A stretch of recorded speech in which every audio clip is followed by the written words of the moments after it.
নমস্কাৰ বন্ধু বান্ধৱীসকল ডিজিটেল আসাম চেনেলটিলৈ পুনৰবাৰ সকলোকে স্বাগতম জনাইছো।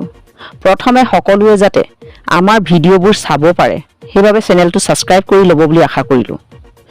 আজি আমি আপোনালোকৰ মাজলৈ লৈ আহিছো পৃথিৱীৰ আটাইতকৈ শীতল গাঁও এখনৰ বিষয়ে, য'ত নেকি -51 ডিগ্ৰী সেলসিয়াছ হাৰ কপোৱা জাৰকো নেওচি ছাত্ৰ-ছাত্ৰীসকল বিদ্যালয়লৈ যাবলৈ বাধ্য।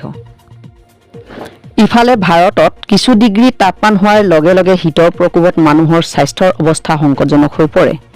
এইখনেই পৃথিৱীৰ এনে এখন আচৰিত গাঁও য'ত মানুহে -51 ডিগ্ৰী হিমশীতল ঠাণ্ডাকো নেওচি জীৱন নিৰ্বাহ কৰিবলৈ বাধ্য হৈছে।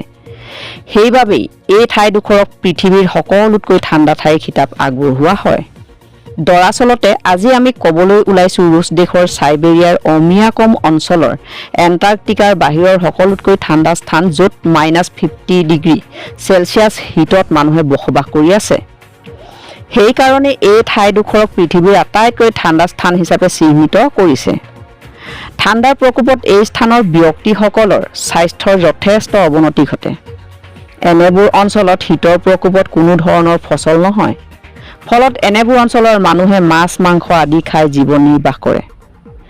1924 চনত এই স্থানৰ শীতৰ প্ৰকোপে সকলো ৰেকৰ্ড ভংগ কৰি -71 ডিগ্ৰী সেলসিয়াছলৈ নামিছিল।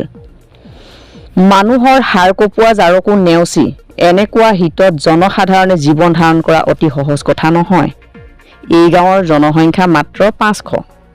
লোকপিয়ল অনুসৰি এই গাঁৱত পূৰ্বতে 900 জনসংখ্যা আছিল। বৰ্তমান জীৱন ধাৰণৰ ক্ষেত্ৰত আহি পৰা অসুবিধাৰ বাবে জনবসতি কমি 500 ঘৰ হৈছেগৈ। 2018 চনৰ লোকপিয়ল অনুসৰি গাঁওখনৰ জনসংখ্যা মাত্ৰ 500। শীতকালত গাঁওখনৰ দিনৰ ভাগৰ তাপমান -43 পৰা -50 লৈ হয়। সেইকাৰণে এই গাঁওখনত প্ৰশাসনে জনসাধাৰণৰ স্বাস্থ্যৰ বোজ সঘনাই ৰাখে। -50 ডিগ্ৰী তাপমানত বসবাস কৰা ব্যক্তিসকলৰ হাইপোথেৰামিয়া হোৱাৰ আশংকা থাকে।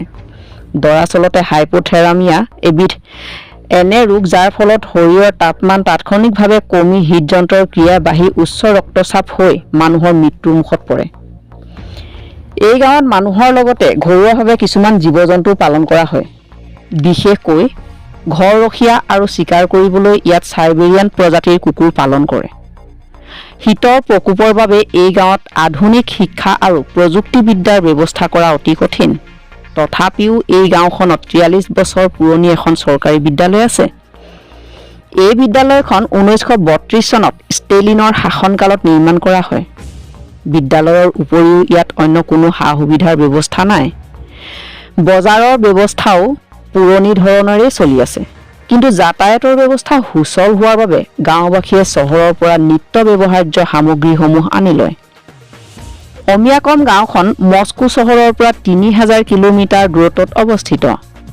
বৰফৰ চাদৰেৰে আচ্ছাদিত অমিয়াকম গাঁৱত দিগন্তৰৰ পৰা দিগন্তৰলৈ সেউজীয়া খেতি পথাৰ দেখা পোৱা নাযায়। অমিয়াকম শব্দৰ অৰ্থ হ'ল য'ত পানী জমা নহয়, কিন্তু প্ৰকৃতিৰ কি বিচিত্ৰ লীলা। ইয়াত পানীটো বাদেই দিয়ক, মানুহেও শীতৰ প্ৰকোপত বৰফ হৈ পৰে। ফলস্বৰূপে গাঁওখন বৰ্তমান পৃথিৱীৰ শীতল গাঁও হিচাপে বিশ্বত পৰিগণিত হৈছে।